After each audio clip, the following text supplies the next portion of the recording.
All right, in this second part of this video about a slab container with a lid, I'm going to talk about how you're going to be making your lid and which lid you choose. Once the walls are all set up, you're going to measure or trace the top rim of your container. Decide if you want a cap lid,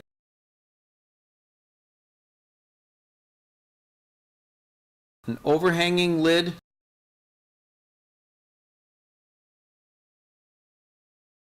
or an insert lid.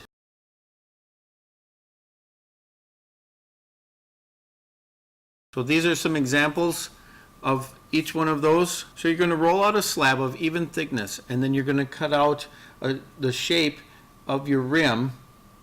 If it's going to be an overlapping rim or a cap rim, then you're going to make it, you know, a quarter to a half an inch larger all around if it's the cap size, or the kind where the lid is overhanging.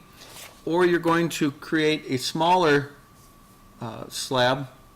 You're going to cut the shape smaller so that it will fit inside your container. You're going to let that dry out to leather hard. For an overhanging lid, you would roll out and attach a coil to the underside of the lid so that that sits on there and it does not wiggle around.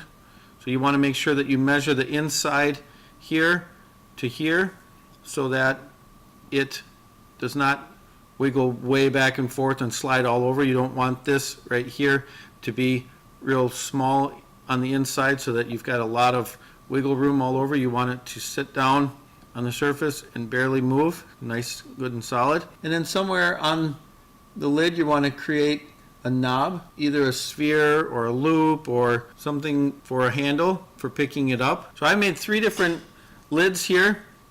This one is an overhanging lid. It sits right on top, can hang over the edges. I could have made it wider or different, or made the shape different if I wanted to, make it bigger. And then I just created this for my handle on the top there for taking it on and off. A cap lid. This one has a little button on the top like this for picking it up. The cap lid is taking and creating 4 sides to your lid, and then again you want to measure that ahead of time so that when you set it on it does not move and slide all over the place. It fits snugly and securely. Or there is the insert lid, and that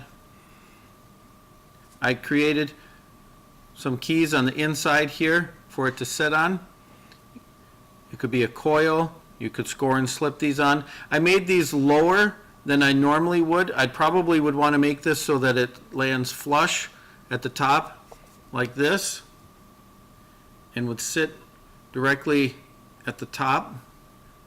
But I made it lower so that I could show you how this one fits in there as well. And because this one has this part hanging down, if I had made these up higher, it would not, this one wouldn't have fit on there, and I wanted you to be able to see the different variations. So this one sets down inside. Pay close attention to the surface of your container.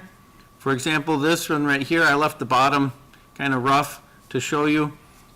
You can always dab your finger in some water and gently, you don't want to use a lot, just a little bit to smooth out the surface, and that makes the surface nice and smooth, and now you have a nicer, much smoother surface. However, this surface, being all smooth like this, is very plain and boring. And so you're going to want to do things to this surface, and your lid, whichever lid you choose, you can make unique handles. You could have all kinds of decorations for the handles. You can add things to the surface. You can score and slip and put different things on the outside surface by adding clay, or you can carve into the surface and create patterns all over the outside of your container. I do not want it to be just plain. I want you to create some sort of an interesting, unique design on your container surface. So those are the 3 types of lids that you can choose from.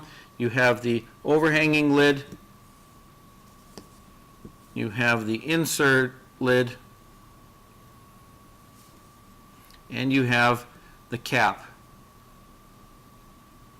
Be sure and write your name both either on the inside or the bottom of your container and its corresponding lid. So write it on the inside here so that I know which lids go with which containers.